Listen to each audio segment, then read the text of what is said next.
Una niña de corta edad murió y los investigadores no sabían ni cómo ni por qué. ¿Fue un accidente? ¿Fue una enfermedad inexplicable? ¿O fue asesinada? Los investigadores tuvieron que recorrer la mitad del planeta para encontrar la respuesta de dos formas inusitadas: en un documento legal hecho trizas y en la firma de su madre.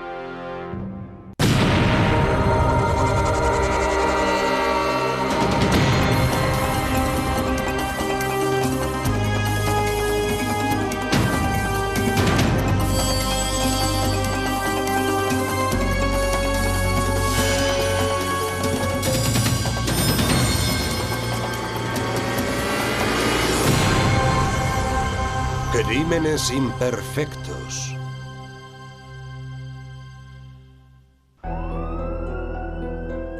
En la primavera de 2000, una niña de 2 años y medio se encontraba en la unidad de cuidados intensivos en un hospital de New Hampshire, luchando por su vida.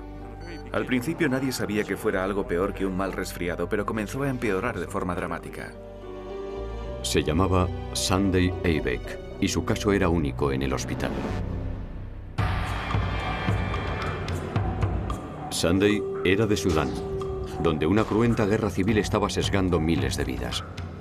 Ella y su familia tuvieron la fortuna de salir vivas. Tuvo que huir debido a la violencia en la zona.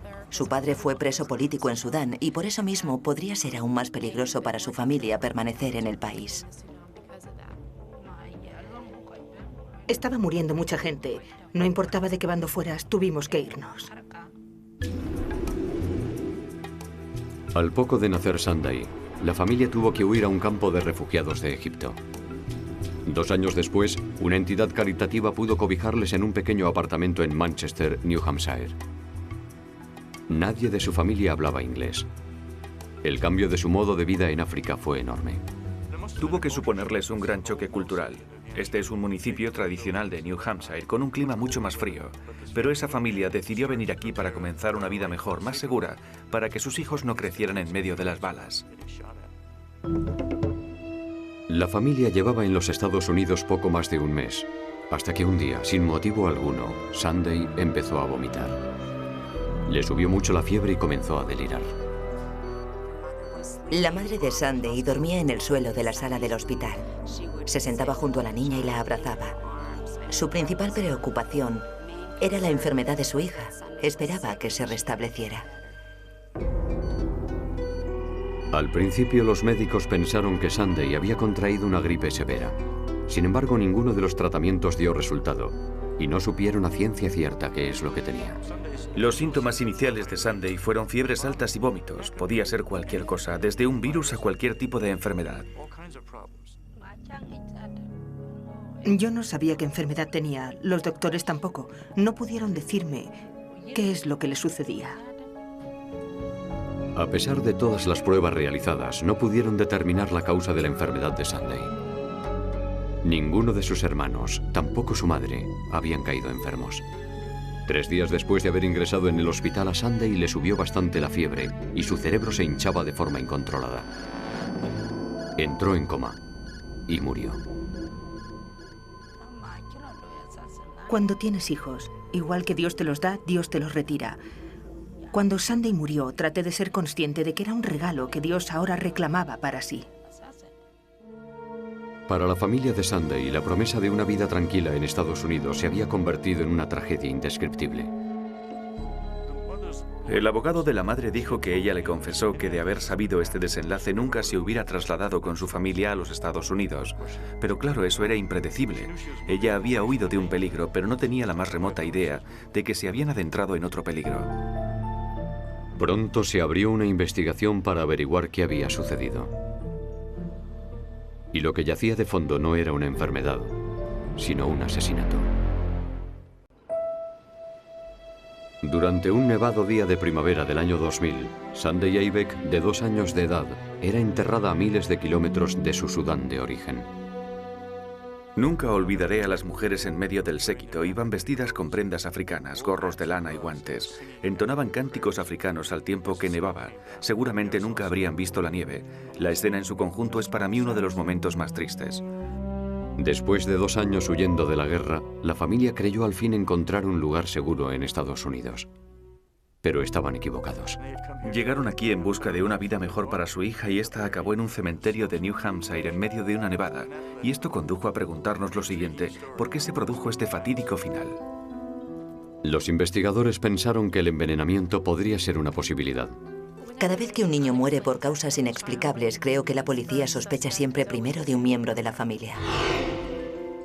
La madre de Sunday fue interrogada, pero ella no mostró un motivo aparente.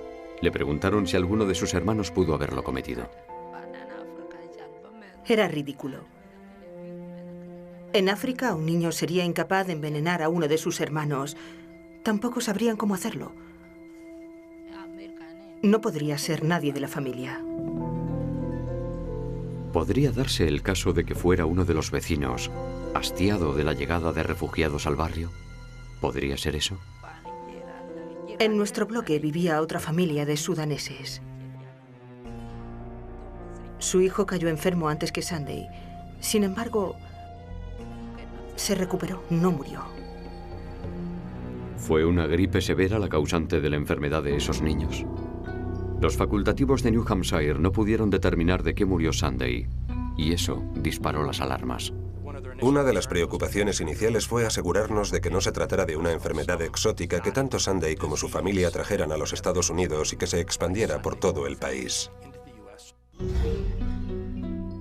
Los miembros de la familia fueron examinados exhaustivamente. Todos gozaban de una salud perfecta. Pero los resultados no fueron iguales en un análisis minucioso de la sangre de Sunday. El personal del laboratorio se quedó perplejo con lo que encontraron. Su sangre contenía cantidades desorbitadas de plomo. 392 microgramos por decilitro. Sobrepasaba por 40 los niveles letales en un niño. Unos niveles altos son ya para nosotros 50 o 60 microgramos. En los años que llevo en esto creo que lo máximo que habíamos registrado eran 70 u 80, pero 392 era excesivo. El plomo es letal porque ataca los glóbulos rojos.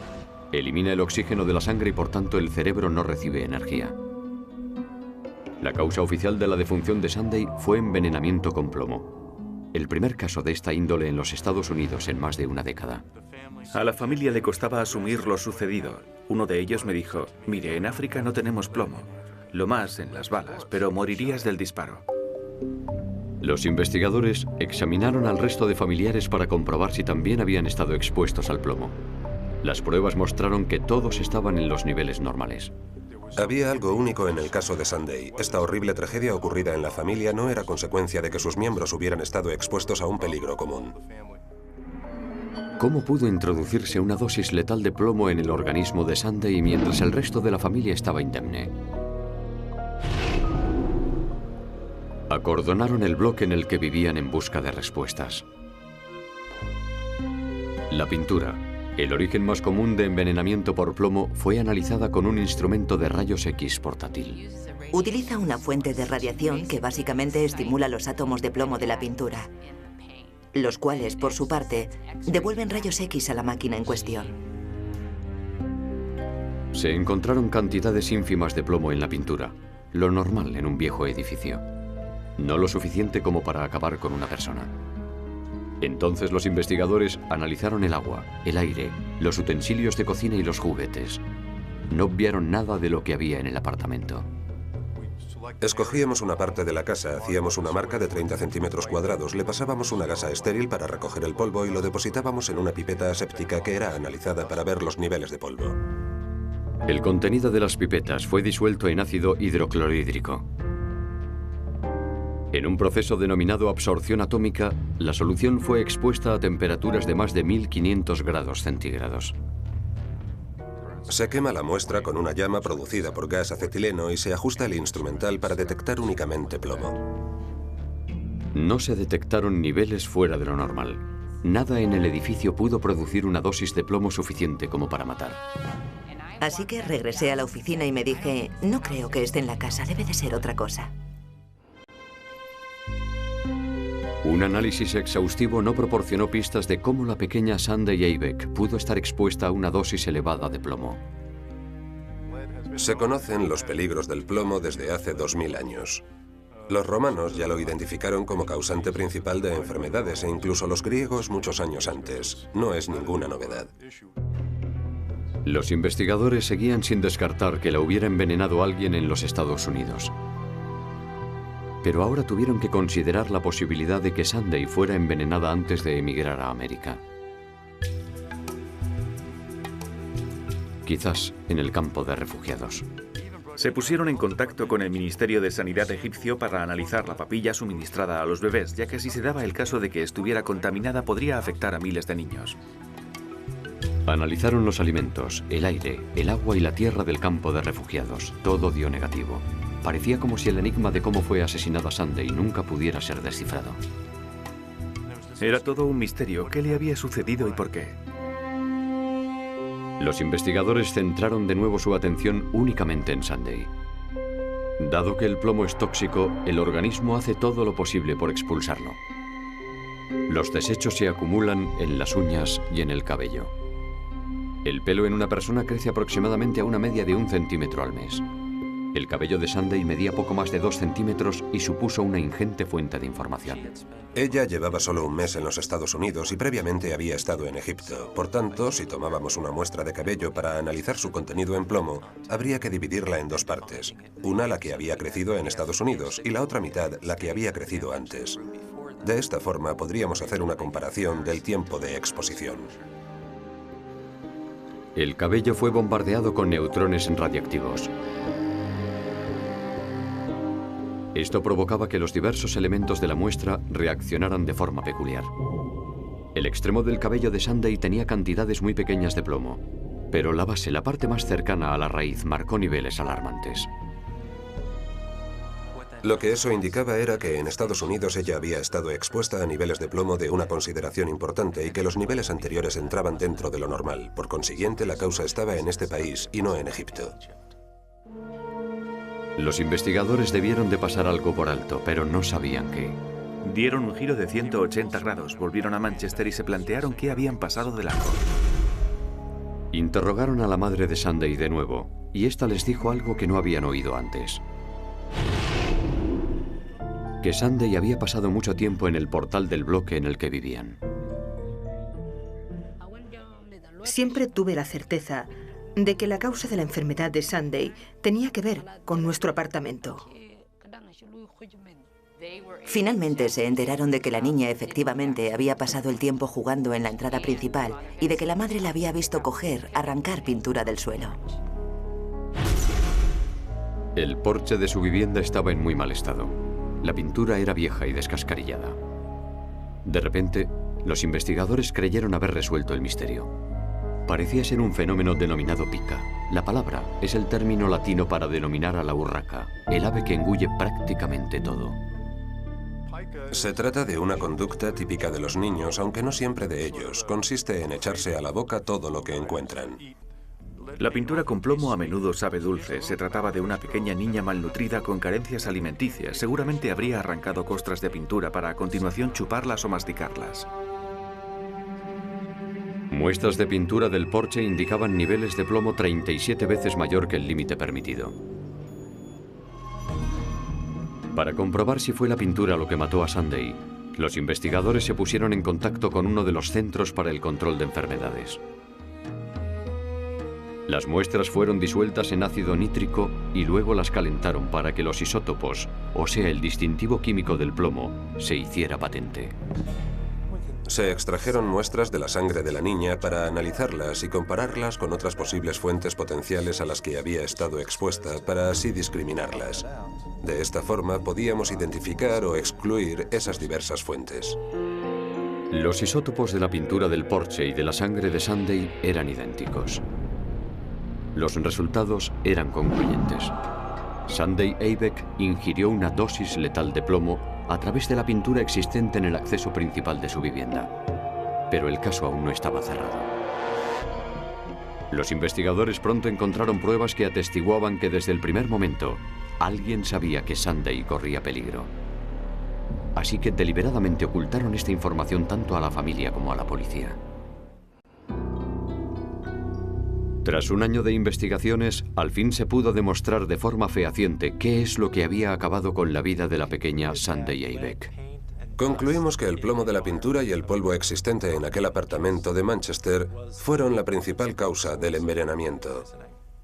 El registro de la propiedad mostraba que el arrendador del bloque de apartamentos, James Anekstein, fue informado en su día de que el edificio no cumplía con la normativa de seguridad relativa a los niveles de plomo.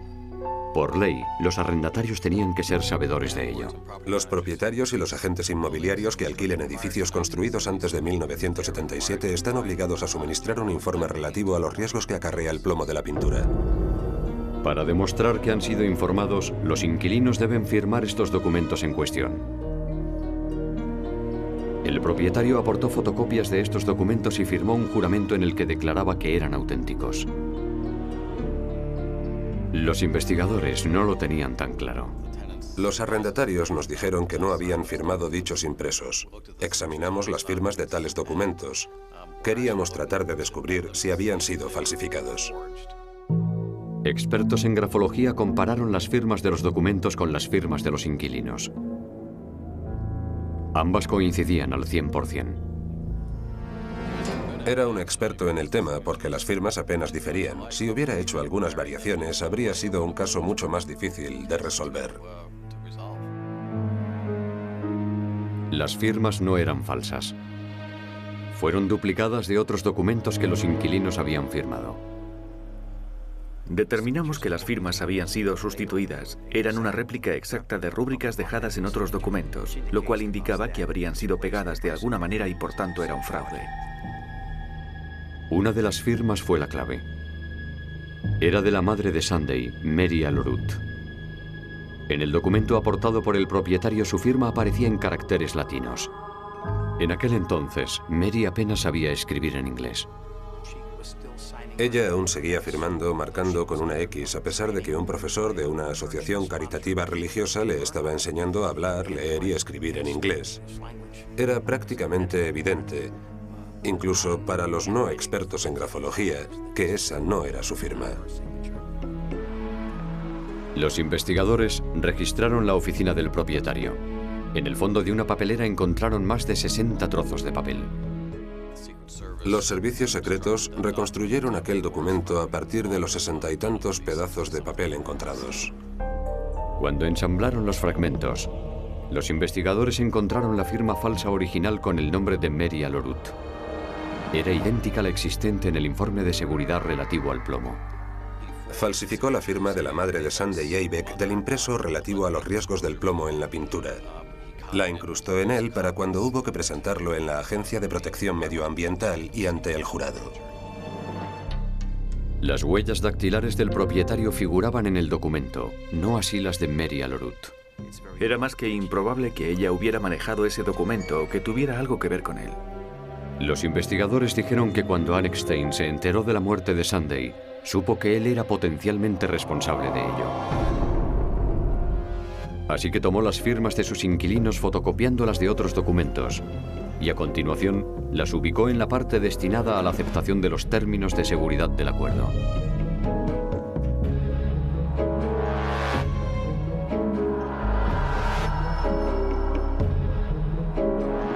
Su mayor error fue haberse inventado la firma de la madre de Sunday.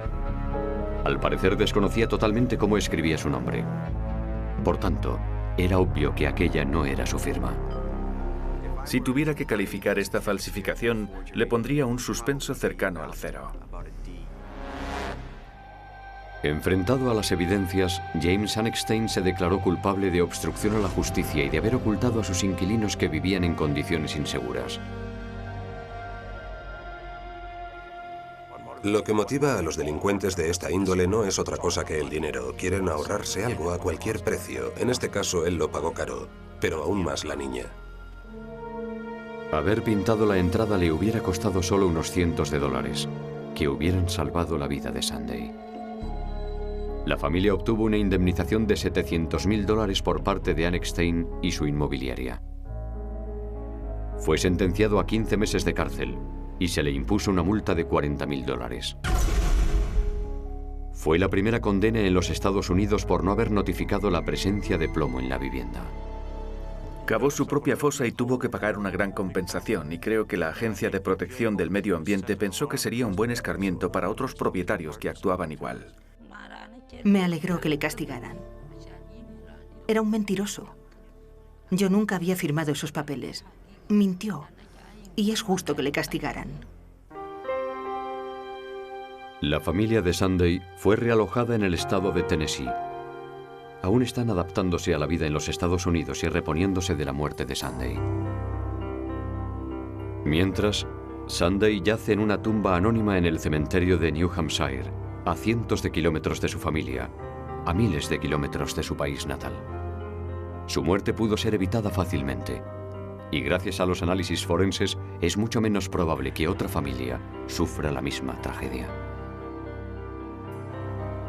Su muerte no pudo haber sido resuelta de no haber sido por los investigadores. El trabajo de laboratorio fue lo que solucionó el caso y en él participaron las autoridades federales, estatales y locales. Muchos expertos se dedicaron a analizar los materiales para averiguar qué había ocurrido y lo consiguieron, y eso es gratificante.